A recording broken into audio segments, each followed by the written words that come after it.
All right, so good morning, everyone. My name is Jeffrey Payne. I am at the Near East South Asia Center for Strategic Studies, or if you just want to use our acronym, it's NISA. Uh, this is the sixth session of the the larger maritime conference series that we're running this summer. Today's topic is China in the Western Indian Ocean region, which is a little bit imprecise. And there's a reason for that. It's because the Western Indian Ocean region broadly is a substantially diverse area. There's a lot going on. China has a lot of interest there. And so we're joined by three experts who work on these topics in various capacities every day. And rather than me introduce the three of them, I am going to let them introduce themselves before we launch into this conversation. So, without further ado, I think we'll start with Carice. Carice, if you can introduce yourself and your affiliation, and then from there we'll go to Jonathan and then to Chris. Thanks so much, Jeff. It's an honor and a pleasure to be here with you and your other esteemed guests and all of the audience. My name is Carice Whitty. I'm the founder and executive director of Signal. I founded the organization in 2011 to strengthen Israel-China ties and to fill in the relevancy gap in policy and academia. We established a field of Israel studies in China, and we're working with 20 universities across the country now. And we've been working in the policy space, bringing experts mainly in the area of security to China and from China between the two countries. And we have established a Track 2 dialogue, China-Israel, and a China-Israel-US Track 2 dialogue that allows us to better understand the positions of the different players. We've been following the, of course, US-China divide more and more closely, and as China's footprint has grown, we have gotten more and more involved in global China affairs because they do blow back on Israel. We're one of the #1 countries that's in the crosshairs, as many have probably read, although I'm sure everyone feels like they're the focus. Signal is really at the fore of trying to bring this strategic understanding of China's approach to the Israeli government, and so Middle East and Israel and how China plays in those areas is my main focus. Thank you. Thank you, Carice. We're glad to have you with us, and we're looking forward to hearing more. Jonathan, to you. Hi, Jeffrey. Thanks for having me here today. I'm a Canadian political scientist who's based in Abu Dhabi, Zayed University in the United Arab Emirates. I've been here since 2006. Before that, I lived in East Asia for 7 or 8 years. I was in Taiwan and in Korea for a while. And what I focus on here is China-GCC relations, mostly. And these days, I've been focusing a little more on China and Middle East in general. Excellent. Chris, you're last but certainly not least. To you. Good morning, all. My name is Christopher Young. I'm currently the Dean of the Marine Corps War College. Prior to this position, however, I held a number of research positions at U.S. think tanks. I was formerly the Deputy Director at the Institute for the Center for the Study of Chinese Military Affairs at National Defense University. So I'm a China defense military expert, a couple of decades in the making. So I've looked at China from the strategic perspective for quite a while. My specific interests, and what I'm probably best known for within the China analytical community within the United States, is my interest in China overseas activities and strategies. So obviously I have a great interest in the Belt and Road Initiative, Chinese overseas basing, overseas military activities. And that's what most of my publications have been related to. Right now, since I'm in an academic leadership position, I've also tried to help the Department of Defense think through where China is going, what should U.S. defense policy be, how should we engage China. And for a good number of years, I've been directly involved in U.S.-China strategic dialogues and engagements. So directly asking the Chinese what their security perspectives are in a number of areas. So I'm very happy to participate in this conversation. I think it's an important one, and I thank Jeff and NISA for inviting me to participate. Okay, so principally, I'm interested in learning from the three of you today, and I know our audience will be interested in this as well. Just for the point of recording this is that there is a much larger community, both of U.S. government institutions, U.S. government research institutions like universities and think tanks, as well as foreign partners and allies of the United States that are a part of this series, but due to time differences or other responsibilities, they don't have the ability to join us live. So I will give you all a warning ahead of time. One, don't be surprised if I keep knocking on your door, so to speak, with follow-ups, whether it be the additional events. And don't be surprised if you get emails or phone calls out of the blue from various other institutions asking for your comments on similar topics. So I'm throwing you in a bit into the deep end of the pool. I apologize, but since I know the three of you, I'm not worried about that. So let's launch into the first question. In my invitation to you all, I asked a question of all of you, and that question in essence was, how does China measure the importance of this Western Indian Ocean region to its own national interests? You know, to put it in a more blunt term, if we're talking about the Middle East, if we're talking about Eastern Africa, if we're talking about North Africa, why does China care about this region? What are the interests that it's serving? And to start off, Jonathan, I'll go with you first, and then we'll go around the horn and get everyone's response. So, Jonathan, to you. Great. So yeah, that's really interesting. I mean, obviously, being based in the Gulf, what I see is China's relations with these GCC countries, these six states in the GCC plus Iran and Iraq, are at a much bigger commercial value than what you'd see throughout most of the rest of the Middle East. So their interests here are quite substantial. I think a lot of it gets kind of reduced to this oil for trade shorthand, which I think is very insufficient in looking at how things happen here. Certainly energy is a big part of it, not just oil, but LNG coming out of Qatar and out of Iran have always been pretty important to China. But China gets around 50%, give or take, of its hydrocarbons from this region. So of course that's really important for its domestic growth, for a lot of the economic imperatives that keep the CCP running the shop. Beyond that, Christopher mentioned the BRI, the Belt and Road Initiative, and this is also a really important element. Chinese firms, state-owned enterprises, multinationals have been very active before the Belt and Road was announced, but especially since 2013 when it was rolled out, in the Gulf region. Those countries have all been trying to diversify their economies away from the single resource rentier model, trying to build a sustainable economy, which has been proving very difficult. One thing you see in common in each of the GCC countries are these so-called vision development programs, Saudi Vision 2030, Abu Dhabi Vision 2030, New Kuwait 2035, and so on. What most of these do is try to build on new industries that would move away from this energy-dependent model. And this is seen as important because there are certain governance issues here as well. There's a huge percentage of the local population, as you know, Jeffrey, that are dependent on government employment. And what they're trying to do is build the private sector. And typically what's happened is Western companies have come in here and traded or invested, but there hasn't been a lot of building up of domestic capacity.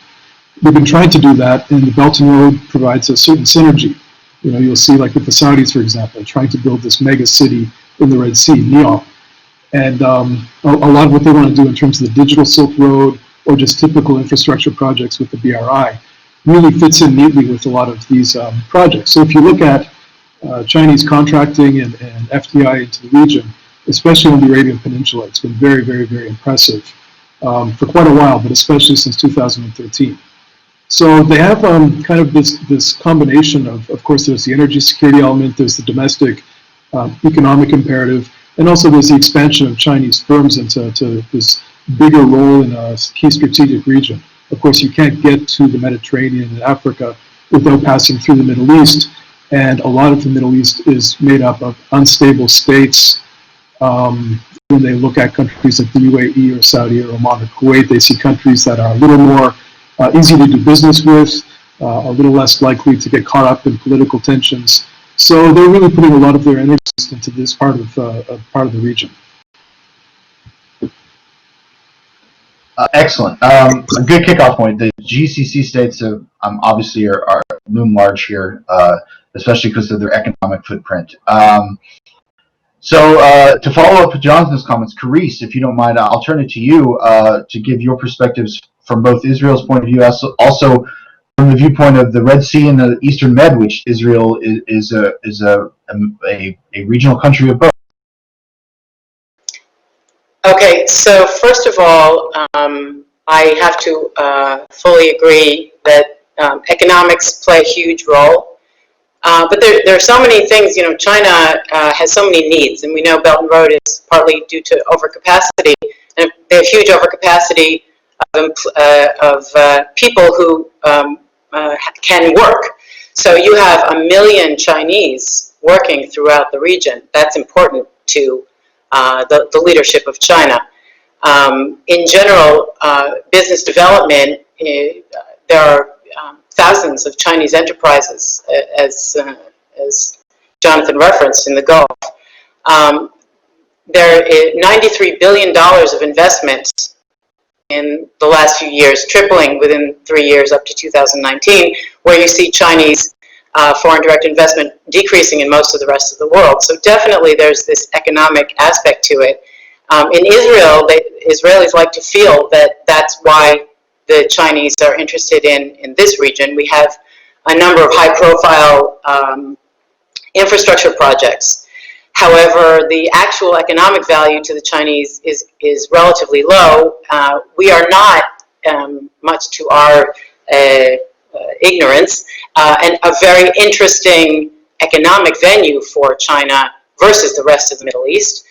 Israel itself is much more relevant on a strategic level, according to China.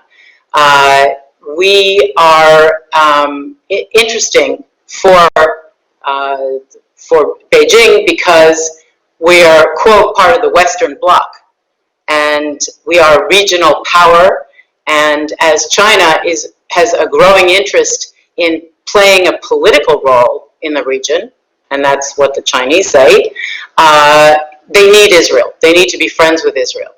At the same time, China will relatively easily throw Israel under the bus politically, be it Xi Jinping meeting with the Arab League and signing on 20 egregious anti-Israel statements, and followed by the fact that all of the 22 Arab states will support China on the issue of Taiwan.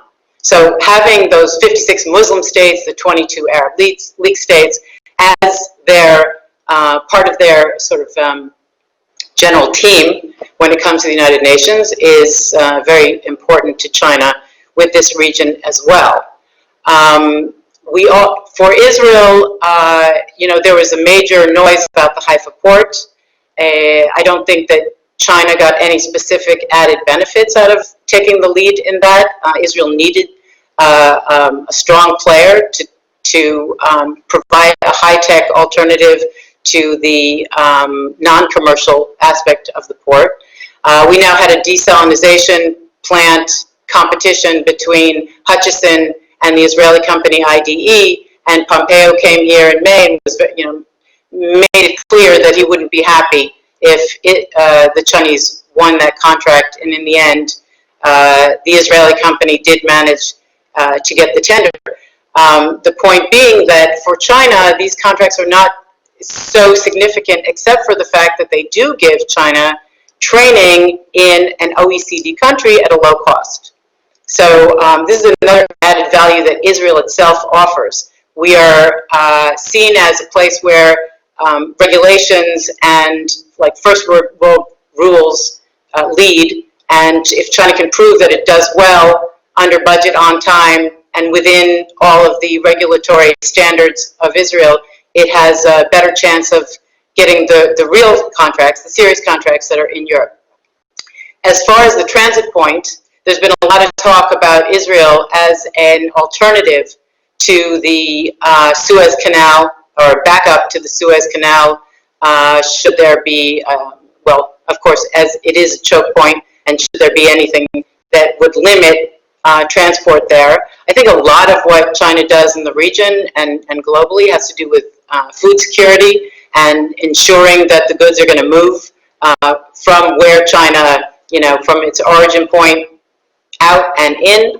And so there was a lot of talk about setting up a port, a container port, which there isn't now of sufficient size in Eilat, and China to build a rail to the Ashdod port, which it is now building the additional port in Ashdod, which is southern Israel, and then from there enter into the Mediterranean. As far as Eastern Med goes, there's been an Eastern Med gas forum where you have Cyprus and Greece, Israel, Palestinian Authority. Italy was part of it, but isn't any longer. 7 countries basically looking to work together in that area, and China eyeing these developments and looking at where it may have an opportunity to enter. So in general, I would say Israel itself is a minor economic factor, a very serious strategic factor, and of course it is a place where China goes for high tech and innovation, which is different from all of the rest of the countries in the region, which are more focused on major trade, energy, etc. Thank you.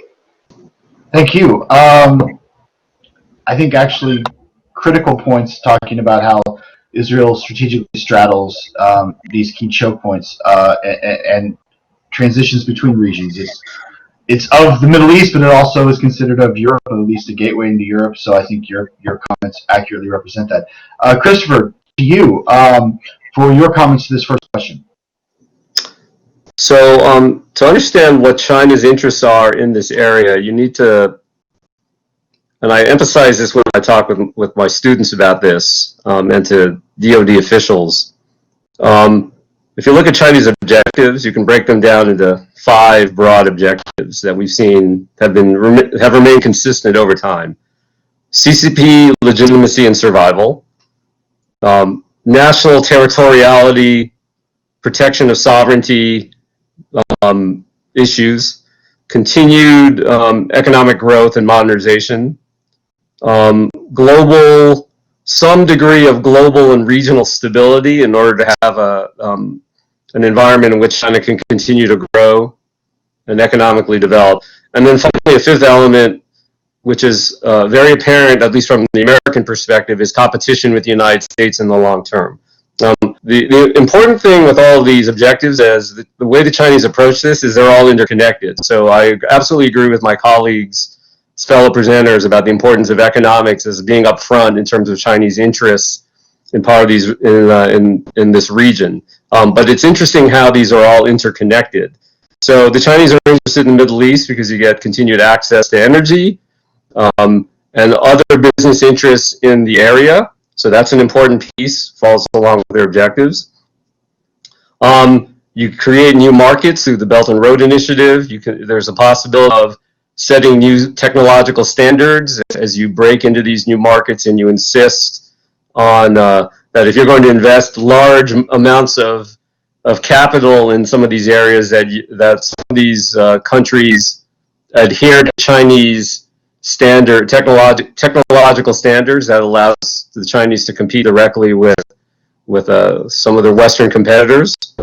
But then there's also the strategic element of this that also needs to be discussed. So the Chinese are also after a stable periphery around its immediate borders, and the Belt and Road Initiative plays a role in that, both economically. If you develop around your borders, you have a much more stable periphery. That helps bolster your national sovereignty and territorial questions.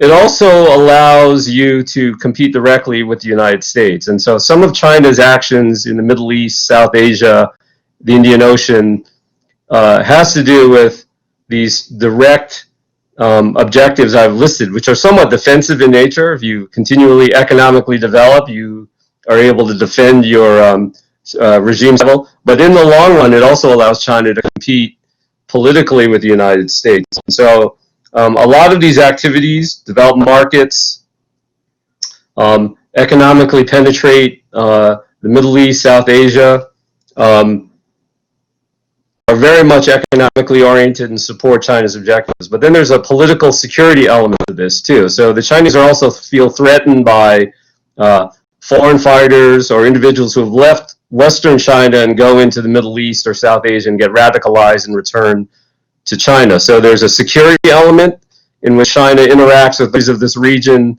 in order to stabilize or prevent that internal security threat to China. So when China engages with a lot of the countries in the Middle East and South Asia, it is specifically for the purpose of ensuring that that Uyghurs or other Muslims who leave China are not able to come back and then radicalize its own population. So a lot of China's interactions with the Middle East and South Asia have to do with extradition agreements, security cooperation, law enforcement cooperation. And then finally, the more competitive element of China's interactions has to do with China forming its overseas presence with the Belt and Road Initiative, which naturally develops a demand for greater security presence for China in those areas. So, for example, China's interactions with Pakistan and a lot of the countries in South Asia and Middle East involve building partner capacity, shoring up arms sales, shoring up the security forces of a lot of these countries, and then in the long run, possibly PLA presence in some of these areas. I don't want to overstate that, but that's always a possibility. And the possibility in the long run of Chinese overseas military operations in the Indian Ocean, I think we are maybe 10 years away from the Chinese putting PLA ground troops on amphibious ships and sailing them around in the Indian Ocean and reacting to security crises similar to the United States Marine Corps on amphibious ready group ships responding to security crises. I don't think the PLA is far from that. That's speculation. There's nothing in Chinese writings which suggests that's the case, but my view on that is they're not from that. So those are the interests. I think they're all interlinked, and I think it's very pragmatic of the Chinese to think through the security implications of its interests, its economic interests abroad. And my conversations with the PLA suggest that they're thinking very hard about what those security interests abroad are and how they narrowly meet those interests. I think many analysts and strategists within the United States overplay that. They will argue that China is only a step away from trying to militarily dominate the Indian Ocean. I think that's an exaggerated overstatement. But I do think that we need to think very hard about how China looks at its interests in the Indian Ocean region, South Asia, and the Middle East, and what military operations and contingencies they need to be prepared for to protect their overseas interests. Those definitely need to be on the table to think about. So thank you all. Chris, I see your hand is up. Before I turn it to you, I'm going to lament what I feared has already happened, and that is there's no way we're going to get through everything all of you just presented on the table in this hour and 15 minutes. So in that sense, I have failed. But I want to get to the U.S.-China component of this because obviously my institutional affiliation has a bias there, but also it is the ever-present specter that looms over China no matter how it's interacting with the world. But before we do that, I'd like to flip the question I just asked on its head, and then Chris, I'll turn it to you for your reaction as well as any questions you have to the group. And that is, how does the region itself, how does African states, how is the Middle East, how is Israel, how is China interpreted domestically in these contexts? Is it welcome with open arms? Is it a mixed bag? There's some suspicion, but there's a lot of money involved, and that's a good thing. Is there growing trepidation about what China is trying to do? Is there a worry that there's going to be blowback because of how the U.S. and some European partners, as well as Australia and Japan, are starting to beat a drum of warning about China's interest in this region? How is the domestic politics of China's regional outreach playing out? And Chris, I'll turn to you because I see your hand is up. I actually just want, first, I can respond to that, but I'll just try in 2 sentences. I need to chime in here on Chris's comments because I think they're so important.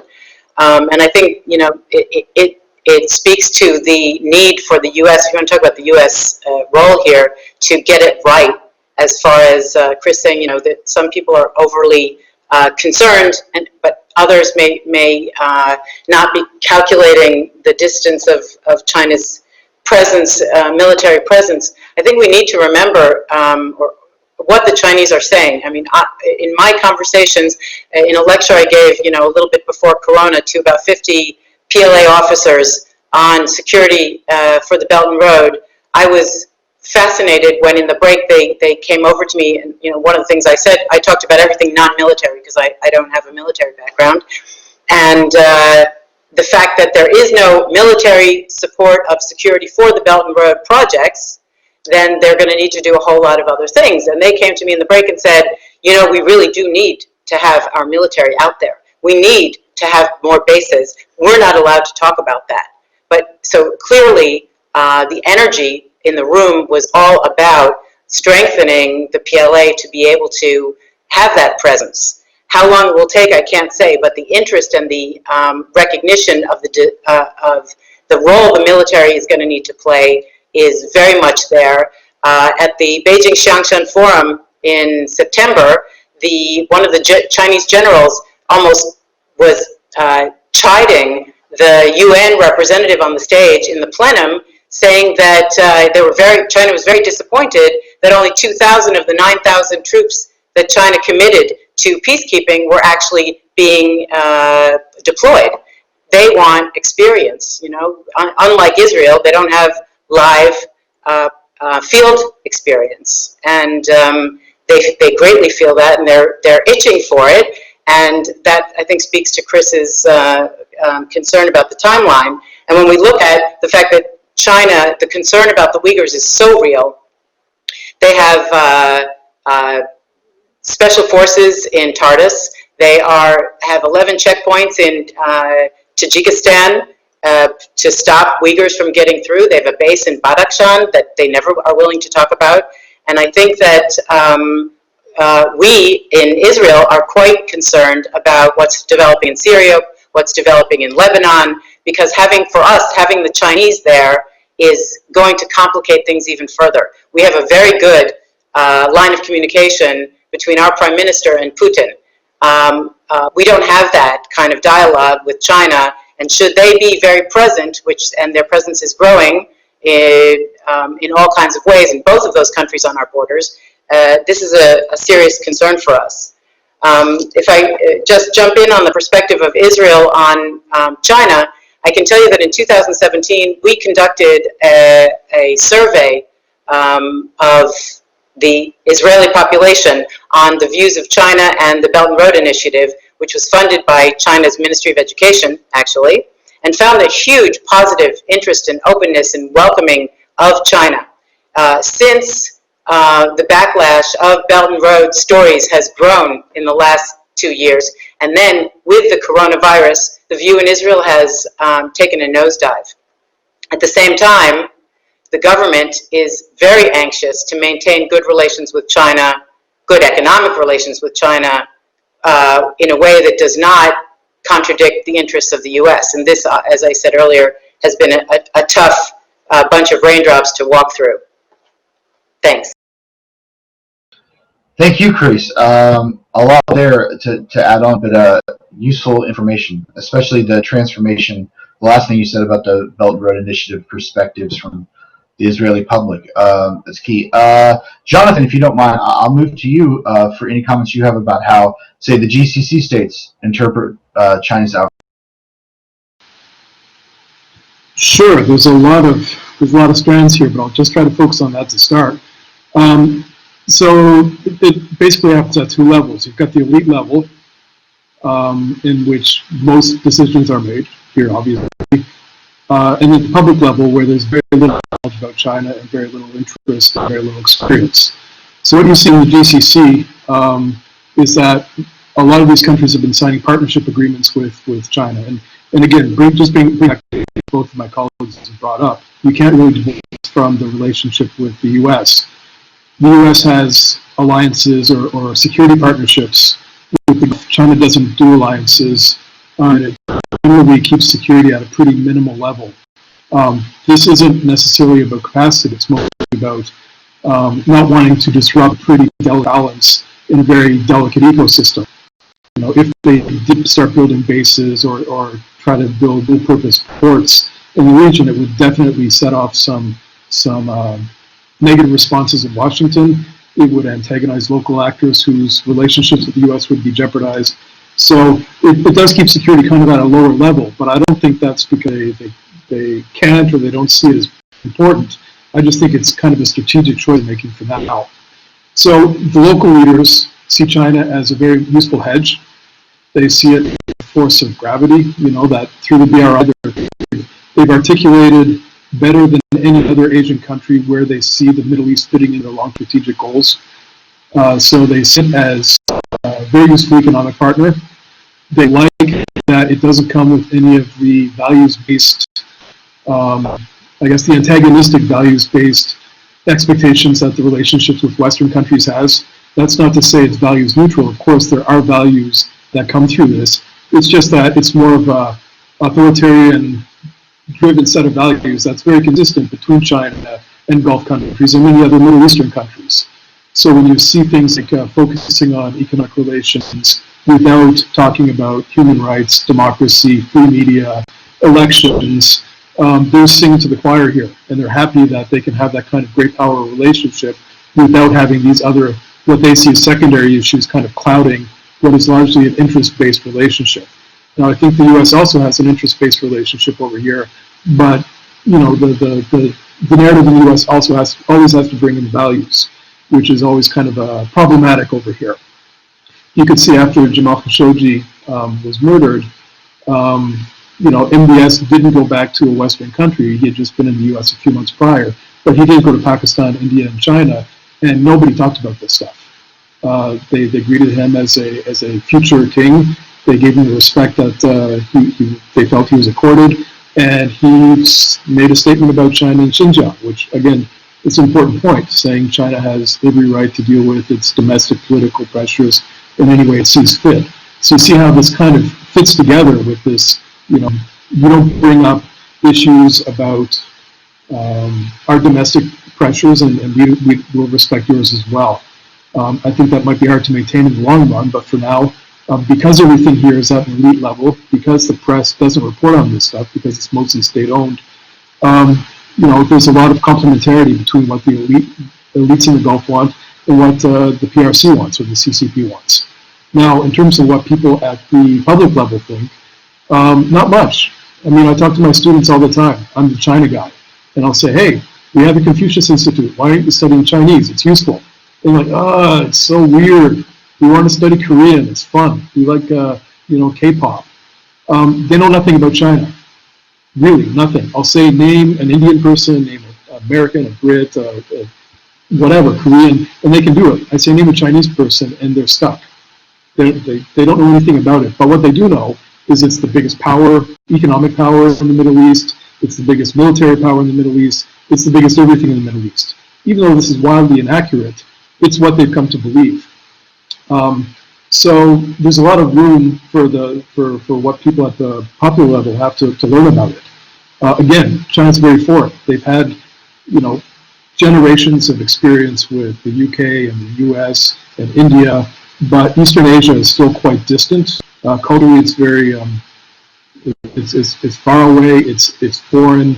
So what happens between their country and China really is just whatever their leaders say at that point, which is mostly positives. You know, when the COVID crisis goes on to whatever the next stage is, they see China as a very important economic partner, part of the solution. So I think they're not going to judge it very harshly on things that they don't consider a core interest.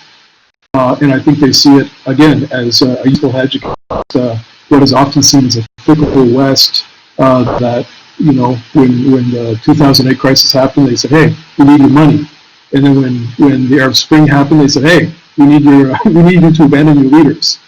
I'm just saying that's how it's often perceived here, is that, you know, China doesn't make those types of expectations. They tend to keep it at a very interest-based level, and I think that's something that people here appreciate. So I'll stop here for now. Thanks. Thank you, Jonathan. I spend all day, every day, sort of with talking about these relationships with GCC countries. So I'm well familiar with those perception issues and the frustrations that especially American military audiences have with them. But we're not going to get into that. That is a side road that is not relevant for the topic today. Chris, to you, for anything that you see as regional perspectives regarding China's foray into this region, anything you'd like to report or add to the conversation?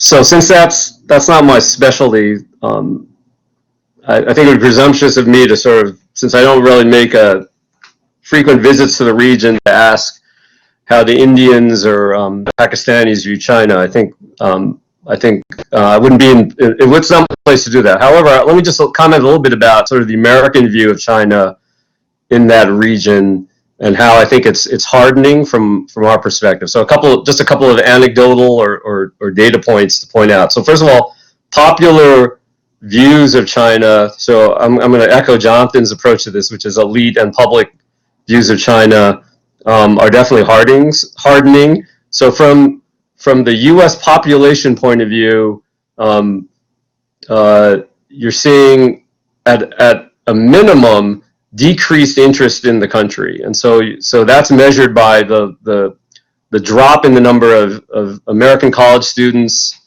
or young people wanting to go to China to visit, and so those numbers have gone down, as well as interest in the Chinese language has gone down in the United States, which is shocking to me that the bilateral relationship between the United States and China is probably one of the most important relationships that need to be managed. And if we get it wrong, then we've got potential conflict on our hands. If we get it right, then you've got a century or more of prosperity. And so it's shocking to me that our young people don't even have an interest in it, let alone may have a negative view of China. COVID does not help at all. So there's that view. The elite views of China has definitely hardened, particularly with this administration. So the more hawkish elements within the United States have come out, and those who were sitting on the fence over the last decade or so saying, you know, geez, I don't know if China is particularly a threat to the United States, have been emboldened by the fact that the administration is outright coming out and saying China is a threat, as well as specific documents that we write, the National Military Strategy, the National Defense Strategy, National Security Strategy, essentially comes out and says China is our major strategic competitor at best. So elite views on China has definitely hardened. Most China experts have definitely migrated to the right. That is, the most reasonable of us are probably somewhere in the center. There are a few very outstanding China experts who are perhaps a little bit to the left and continue to make that argument, but I would say they're lone voices in the wilderness. And so that's sort of the situation that we have within the United States. And so you have these assertions that, of course, all China experts now believe that China is out to take over the international order and to knock off the United States. And whereas analysts like Michael Swain, one of our most noted China experts, is saying no, there is no consensus. But I would say that a great majority of China experts have become much more hawkish. This elected in U.S.-China military relations, security relations. Just a couple of things to note. our security and diplomacy dialogues that were very prevalent in the G.W. Bush administration and Obama administration are few and far between. In fact, we haven't had one since 2018, perhaps late 2017. So whereas SNEDs, cabinet level interactions between China and the United States were quite frequent, those are nowhere to be seen now, particularly in the midst of our trade disputes. The usual lubricants between the two countries, mill-to-mill relations, confidence-building measures, visits between secretaries of defense and ministers of defense. Essentially, I haven't seen those in at least in 2 years, and we're seeing cancellations. Joint staff interactions between the United States and China canceled, and so many of the lubricants between the two countries are essentially have been pushed aside. Alliances are essentially hardening. The United States turning to NATO and saying, "You will follow our lead with regard to Huawei." China perhaps responding by through its interactions with its strategic partners, its exercises with Russia. So that's happening. And then perhaps most interesting of all is the fact that you're starting to see the two countries go after each other's core interests. The United States being very blatant in its going to Taiwan and saying we don't mind having more open security relations with Taiwan. The fact that our Secretary of State immediately goes after the Uyghur situation in Xinjiang. Now, this isn't to say that China needs to be called out on human rights violations, but previous administrations were a little bit more sensitive and perhaps behind-the-door diplomacy to address these issues. We're very much open with regard to our confrontation with China on these. Now, in response, China going after race relations in the United States is also a very sensitive issue, and going back. So these open attacks or going after each other's core interests is definitely a new element of the relationship. So I just wanted to throw those out as a backdrop. With regard to the American perspectives on China in the Indian Ocean region, they are shaped by this larger context that I've just been talking about. So whereas there may have debate 5 years ago over whether or not China's interests in the Indian Ocean are very pragmatic, represent narrow, China's attempts to protect its narrow security interests in the Middle East, South Asia, the more vocal China experts within the United States are pointing out that this is, Djibouti represents a first step towards a greater military presence of China in the Middle East and Africa, and this is perhaps a stage towards greater military confrontation between the two countries. And so I'm not necessarily saying that most policymakers, strategists within the United States see China in these dark terms, but there's a great number of analysts who think in these terms, and I'm saying the debate is quickly moving towards tilting in favor of those with a darker view of China than those who try to maintain a more balanced, pragmatic view of Chinese interests. Now, I've never made the argument that Chinese overseas presence is nothing to worry about. I do think we need to worry about the political effects this generates and the effect of having PLA overseas presence, even in limited form, and what those effects are in the region. But I would argue that China is very careful in how it makes those inroads and develops those policies and puts PLA forces abroad. They are still sensitive to that. I don't think the floodgates have opened. I still think that is still to be seen. Anyway, I hope that was helpful in furthering this discussion. Chris, it's incredibly helpful. I'm going to add on to it before moving on to the next question and opening up to any audience questions. Just for those of you who are observing, if you want to, you can raise your hand using the Blackboard system, and then we'll try to integrate your comments. But to add on to what Chris said, another issue, I think it's from my perspective at the NISA Center, is that if you look back 15 years ago, suddenly everyone in the DoD, especially, became an expert on counterterrorism and counterinsurgency, and now there's suddenly everyone is a China hand, a China expert, a China commenter. For those of us who have worked on China for decades, who lived in China, who did our field work there, who speak the language, it's a bit confusing, and I think that also contributes to kind of the increasing hard line, because that's an easier kind of talking, it's an easier mechanism to communicate some of these issues. But the thing I would add to what Chris said that I think is critical about the Indian Ocean and the wider Middle East is that China's interests there have always been about making sure not to become the security stakeholder. At least if they're going to do it very clearly on their own terms. And somehow this narrative that the United States is on its back foot and China is pushing out, I think that is very valid when you're looking at the Western Pacific. But I think if you're looking at the Indian Ocean, I think if you're looking at the Middle East, it's a much different dynamic. And I think that's one of the problems with U.S.-China policy is that I think overarchingly a lot of the discussion is premised on a Western Pacific mindset, at least from the DoD point of view. So I'll throw that in there for some ideas. But another question, I mean, let's just open up the floodgates when it comes to the U.S. And how the U.S.-China thing plays out. Any views that you have not yet talked about that you want to add related to the U.S.-China competitive relationship when it comes to this part of the world? Is there something that you would like to add on there or comment? Chris, I saw your mic turn on, so I thought maybe you had something to follow up on, but if you did, I'll turn it to you.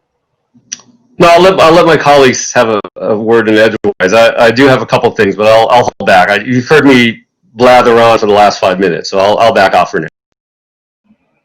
Okay. Carice or Jonathan, any questions that you had, any comments you have related to the kind of U.S.-China dynamic? How's this playing out in the Middle East and in Israel? Jonathan, to you. Sure. So I think you raised a couple of important points, and Christopher, you did as well. I think we've seen the narrative, especially in the U.S., change. I mean, when Graham Allison's Destined for War came out a couple of years ago, most of the folks I knew in the China community kind of saw it as an outlier. It seemed a little out there. And now it seems to be smack in the middle of how people are looking at this relationship.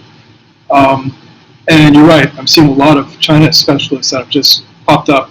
You know, I'm not a Korea specialist by any means, but I lived in Korea 5 years. And whenever there's a nuclear test, I'm always shocked to see just how many Korean experts just pop up overnight. It's always a bit distressing because the analysis I find is quite sloppy. But directly related to the U.S., I did a report for the Atlantic Council. I should have mentioned in the intro that I'm a non-resident fellow there. And I wrote a report for them on China's expanding presence in the Middle East. And in the recommendations, one thing that we brought up was that a lot of the policy communities and the academic communities, because it's just hard to get one thing right, let alone a bunch of things right. You've got the China people that know the U.S., or the China people that know the Middle East. You've got the U.S. people that know China, and you've got the U.S. people that know the Middle East. But there's no cross-pollination. Everybody's kind of siloed off, and there's not a lot of mechanisms for people who know about both things to share that knowledge. It's not really a very common phenomenon.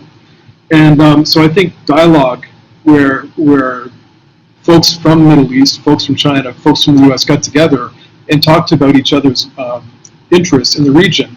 One thing I think would be very interesting to reveal is that China's interests in the Middle East and America's interests in the Middle East are almost identical. What's different is their approaches to achieving them. But what about things like keeping shipping routes open, getting energy to market, whether it's securing Israel, whether it's supporting status quo states?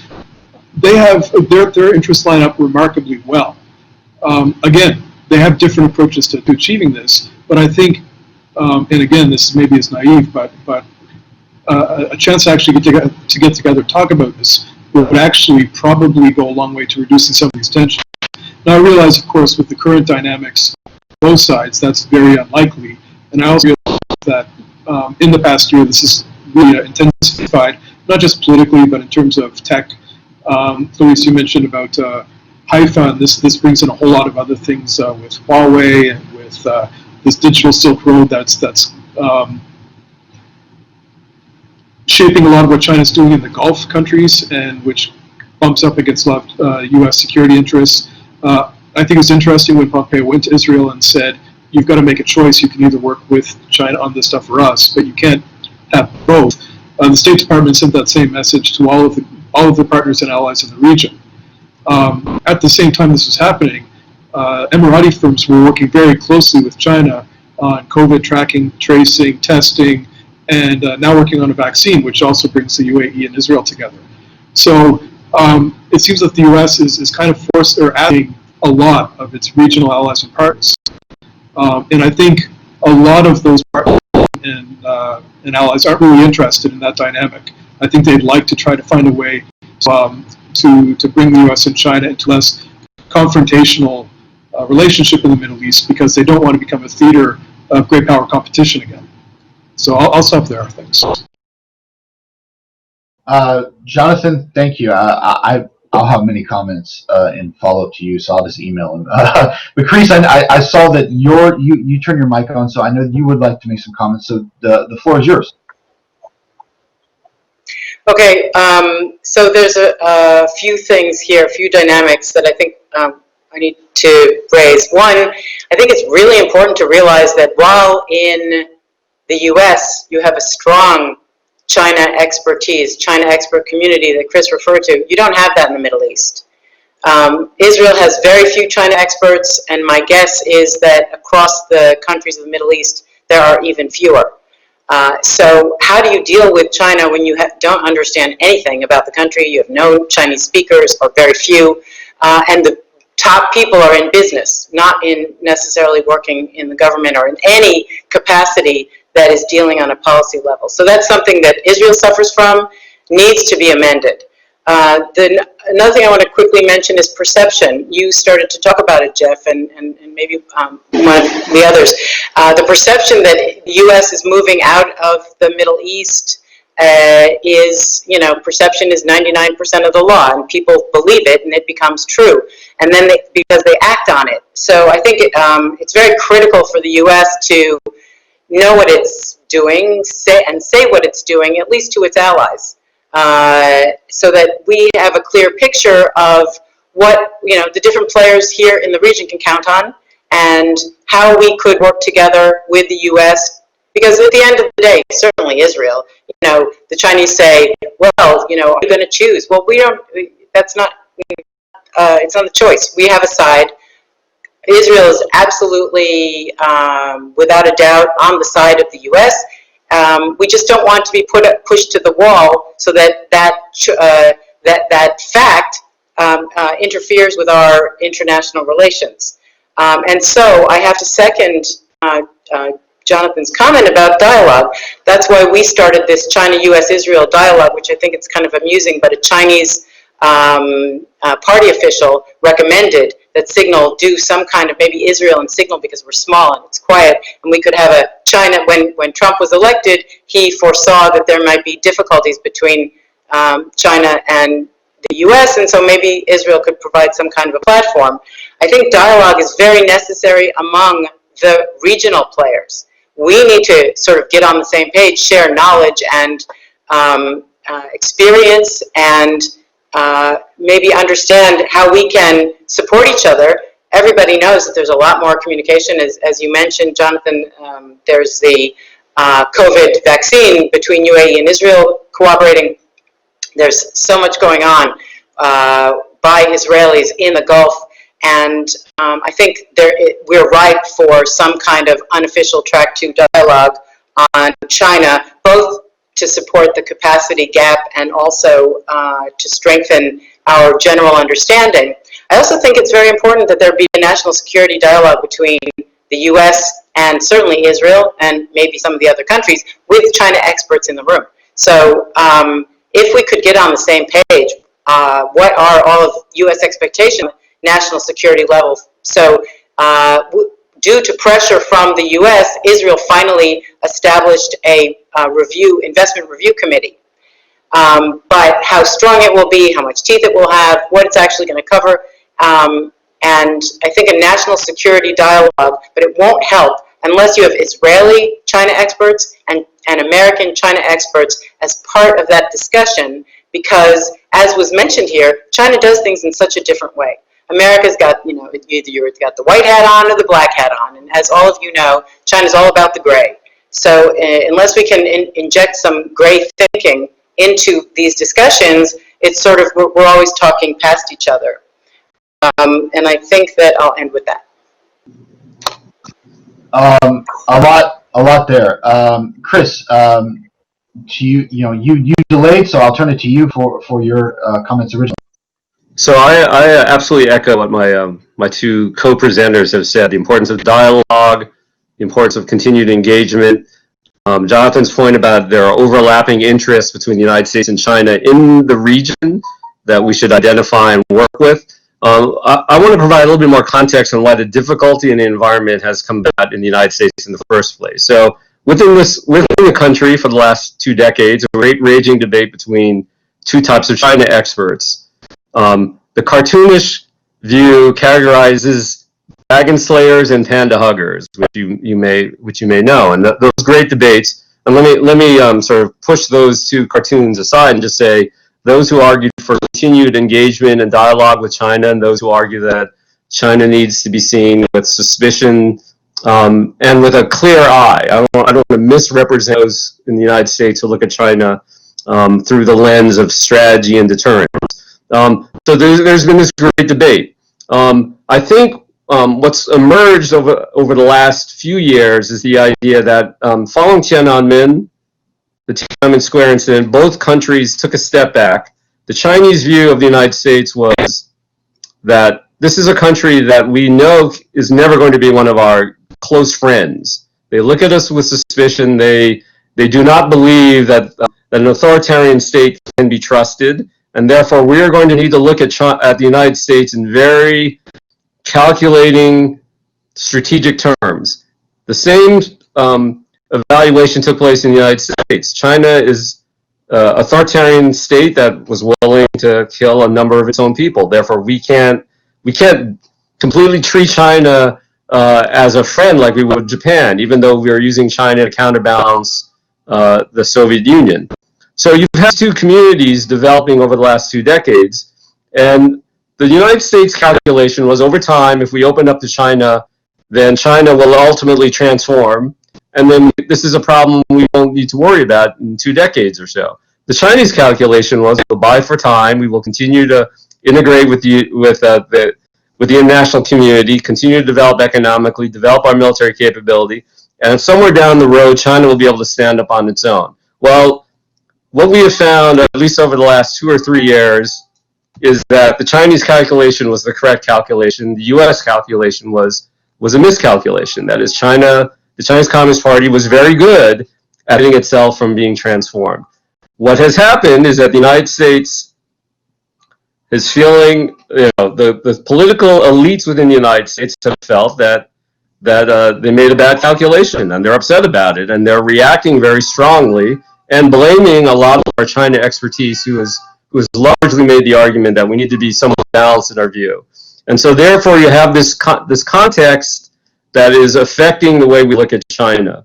I think ultimately, regardless of what happens with the next election, we're going to have an administration that is going to be much more clear-eyed and very cautious with regard to how it deals with China. It is my hope, and it is the hope of many China experts, that at a minimum, what you will see are the ability to look at China with very clear strategic interests and saying we have an interest globally and in this region that overlap with one another, and we need to work with China, regardless of whether you like the country, whether you like the Chinese Communist Party, or whether or not you like authoritarian states. China is powerful enough that we need to work with this country. And the reality of it is that we've got to come through hard negotiation, arrive at overlapping interests and ways to work with one another. And that applies to the Indian Ocean, the Middle East, and this specific area, and it applies globally as well. Okay. Again, anyone who's in the audience, if you'd like to ask a question or get involved in the conversation, just raise your hand. It's located at the bottom of your page. It looks like a little person with their hand raised. So I'll I'll add on some comments to what everyone has said. I think the drum, so to speak, that I've been beating at NISA when it comes to the China question in the kind of wider Indian Ocean region has been that, and this perception issue that exists inside the Middle East, especially regarding the U.S. is kind of redefining or withdrawing from its traditional viewpoint, is that and change in narrative is required. I think that the domains that the United States has been the most present in a security realm in the Middle East, that's changing. I don't think the U.S. commitment to having a presence in the Middle East is changing. I think the way in which it does it is changing. Like, for instance, the defining kind of high watermark is the invasion of Iraq in 2003, which should not be used as the basic indicator, because we're talking about a massive influx of resources, manpower, personnel, logistic and supply chains, and it's an army kind of land forces heavy footprint. I think great power competition is going to take its main kind of show up in the world stage most prevalent in a naval, in a cyber, and even in the space capacity. So I think that this is where I tell all of our colleagues in the Middle East that, pay attention not necessarily to how many soldiers and Marines you have stationed in your country. Pay attention to the naval resources that are continuing to be invested in Bahrain, increasing talks with Oman regarding Duqm, the interest that the Navy is increasingly going towards the Red Sea and the Eastern Med. All of this has a great power competition component to it. And so I think there's a redefinition of how sort of the game, if we want to use that, imprecise kind of terminology, the game is being played. So that's kind of my little drum that I beat. And it's the whole kind of reason for this series in general, is that all of those who are working in this kind of sector, this larger community of people interested in China and the Indian Ocean and changes in this region and developments that are going on, the issue, I think, overarchingly in the Indian Ocean region is there's a lack of connective tissue. And that's where China is incredibly powerful, because they don't like the connective tissue. They want the tissue to be just with them. They want that bilateral relationship. They want things to feed back to Beijing, where the U.S. and the Western and European kind of mindset has been to create an interweb of overarching relationships and reliances and connectivities, where we get sick of how much we have to interact with each other, how much we have to factor in what the other is going to think. And I think that Christopher, and we lost him unfortunately, made an excellent point in saying that here in the United States, this election year is going to signal a kind of definitive change in how the U.S. approaches China. Great power competition. I don't love that term, but it is going to be here to stay. But I think there will be, if there is a Biden administration, you will definitely see an alteration to how that competitive relationship is expressed. Now, if it's a Trump administration part 2, it also could change, but I think it would have far more consistency than with Biden. I think because of the party distinction, there will be a fundamental difference. But some of the people that are some of the leading voices here in the United States who have a skeptical view of China are some of the principal advisors to Vice President Biden. So if he does become president, those people will not fundamentally be distinct in their perspective than some of the other people that have been chief advisors for President Trump. Jonathan, you have your hand up, so I will turn it to you, sir. Thanks, Jeffrey. Those are really good points, and just I want to feed off a couple of them. The last point I thought was very important. I don't think a Biden administration will fundamentally approach China, I don't think there will be a different set of guiding beliefs about what China's doing. But one thing I do hope is that there would be a different approach. I mean, what we've seen under the Trump administration is that he's proven to be more willing to work with the military side of things, and the State Department has seemed a little less involved. And I'd expect a Biden administration would have the same assumptions or same concerns about China, but maybe that the State Department might be a little more active in shaping those dialogues. And it gives me a little hope that maybe things would find more diplomatic solutions. When you talk about the Indian Ocean, this to me is interesting because the connective tissue that you're referring to, I mean, I think one important point is, and you and I have talked about this, China calls the Middle East West Asia. They see it as part of a bigger whole. And this particular region around the Arabian Peninsula, I mean, we tend to look at it as the Gulf or the Red Sea or the Mediterranean. But 2 years ago, China had a China-Arab States Cooperation Forum ministers meeting. This happens every 2 years. It just happened yesterday online, or the day before rather. And during this forum, it was held in Beijing, the big banner headline was China says $23 billion in aid, loans, development money going into the Middle East. And that was above the fold. Everybody talked about that. One of the things that didn't get any notice, really, and I keep going on, 2 years I've been trying to fit it into everything I write, is this ridiculously named initiative that Foreign Minister Wang Yi announced during that forum. It's called the Industrial Park Port Interconnectivity Two-Wing, Two-Wheel Approach. Yeah, so you can see why it doesn't really fit in a headline. It doesn't get picked up a lot. But it's really interesting because what you can see is there were a lot of, you mentioned Duqm. We've all talked about Djibouti at different points today. All of these projects over the past few years have looked disconnected. Chinese firms from Ningxia go to Duqm and talk about $11 billion in investments to turn Duqm into a massive industrial park and a port. And then all of these firms from Jiangsu come to Abu Dhabi and they invest all this money into Kizad, the Khalifa port here, just down the road from my house. At this cooperation forum, they brought all this stuff together and kind of revealed that there is an overarching strategy to this, that the Kizad in Abu Dhabi, Duqm in Oman, Jizan in Saudi, just north of the Yemeni border, Djibouti, Port Said, and Ain Sokhna are these commercial centers of Chinese investment where they're building up a pretty substantial footprint. And again, commercial footprint. They're saying it's building business clusters and connecting supply chains. But that also links up to Gwadar, whatever that's going to be when it's, takes shape, whether it's a dual-purpose facility or whether it is just a port, as China insists.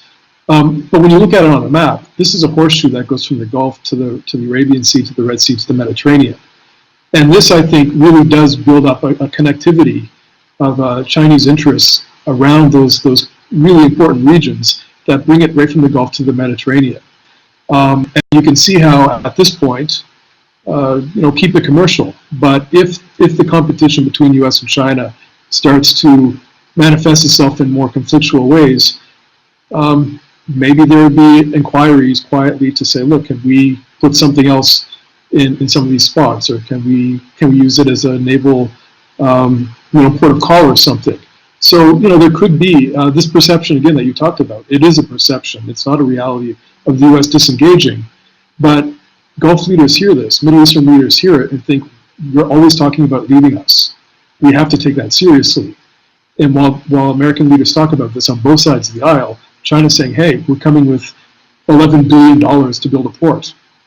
So I think that resonates. And you could see how that could lead to some kind of a connectivity. And again, the last point I'll make is just those ports, the one in Duqm, for example, the Indian Navy has talked about using it, the U.S. Navy plans to. If China puts a lot of money into that, that could be, again, I know I've been kind of wishy-washy on a few things, but that could be seen as a public good for a lot of countries. Building ports that circumvent the Straits of Hormuz is something that a lot of countries would be interested in. Anyway, thanks. Yes, and your final comment is incredibly well taken. Yes, a lot of non-regional actors want to avoid Hormuz as much as possible, and Duqm provides that. Just the geography of it is too attractive to bypass. Carice, we're running out of time, so I'll give Chris a final opportunity to make comments, but the floor is yours. Okay, I just wanted to comment on an aspect of what Jonathan just said. In almost every forum where we see Israelis coming together with China Middle East experts or West Africa experts, they tell us that they are not ready to enter the Middle East. I think they're talking about our region, but there's this very enter, but that it's too dangerous, it's not stable enough, we're not ready, we're not coming, it's not important, it's not interesting, and they do it with U.S. think tanks as well. And it's thou dost protest too much. We see that there's a huge interest and activity, and so what they're saying and what they're doing is not in sync. And I think we need to pay close attention to that. Certainly we in Israel need to pay attention to that and try to understand the significance of it. And I'll just close by thanking you very much for this opportunity. I certainly learned a lot, and I hope that there are future opportunities for. Thank you, Chris. I'll give some final thanks before we begin. Chris, I know you had some connectivity issues there for a bit, but if there's any final comments you'd like to make before we close out today, I'll give you the opportunity now. Just to echo what Carissa just said. So I think when you look at China operating out of area, there's a larger theme at play, which is the Chinese want a greater role, know there's a greater role for China in interacting with regions outside of the Asia Pacific, know that these areas play a role in China's development, its modernization, and CCP survivability. So there's a famous working conference on diplomacy that Xi Jinping led, I think maybe 2014, as I recall, in which he made the conclusion to an untrained sinologist eye, the idea that Xi Jinping would come out and say, China has an impact on the world and the world has an impact on China. So to the untrained eye, people would say, yeah, so what else is new? But from a sinologist China point of view, that's a pretty significant statement. What he's saying is China has interests abroad. We have to think very carefully about what those interests are, how we satisfy those interests. That means that we will have to take actions that in the past we may have been uncomfortable with. We have to be willing to take risks to accomplish Chinese objectives, and let's see where we go with that. And so for me, Carissa's point about sort of the Chinese arguing that they're not ready to go to the Middle East, that they need to be cautious, is a reflection of that. They're very cautious about doing anything, sort of rolling the dice and sort of interacting with any of these regions we've been talking about, not to mention other areas, Western Europe, Latin America, etc. So the Chinese are being very cautious in the way they interact, but they're also willing to take some risk. And that conference from 2014 shows that the CCP leadership is saying we have to take more risks, because the bottom line is the world is a dangerous place. It's going to affect China. We need to get ahead of this. And so what you're going to see is China reaching out, interacting with the West Indian Ocean region, the Middle East, in ways that we perhaps never saw before. But I would argue that this has required Chinese carefully calculating what those interests are and how they can best accomplish their objectives by interacting with these parts of the world. And so we're seeing China acting globally, but not in such a pell-mell risk acceptant fashion. They're going to be very careful about how they do that. But nonetheless, that's a new world that we need to deal with. The countries in the region need to deal with that, and the United States needs to be prepared for that. And Jeff, thank you very much for inviting me to this. This was a very interesting conversation. I really appreciate it. Thank you. Well, I won't try to add on to what Chris just said. I think that's a good final bookmark for us. there's a lot we could still go down. We didn't even factor in some of the other non-regional states that are increasingly looking to the Middle East. Japan is getting involved in the infrastructure game. Australia is getting more interested in illicit trafficking and maritime crime. The European powers are starting to experiment with what they can and cannot do, which for them it's always about what the ceilings are in terms of their capacity. But there's a very, very complex puzzle, and the Middle East tends to be a geographic focal point of a lot of this kind of diplomatic as well as security and economic energy. So the point is there will be more discussions to come. So don't be surprised if you get emails from me in the future begging you. But for now, thank you all so much for carving out time, whether it be in the afternoon or in the morning, depending on your time zone. I'm looking forward to hearing from all of you going forward in the future. And if there's anything you need from us, don't hesitate to reach out to me or to Nisa. This recording, we'll edit it a bit, but when it goes live, I will make sure all of you know, so you can share it as you see fit. But beyond that, have a wonderful remainder of your day, and I will talk to you all soon. Thanks again. Thanks, Jeff. Thank you. Take care, everyone. Bye-bye.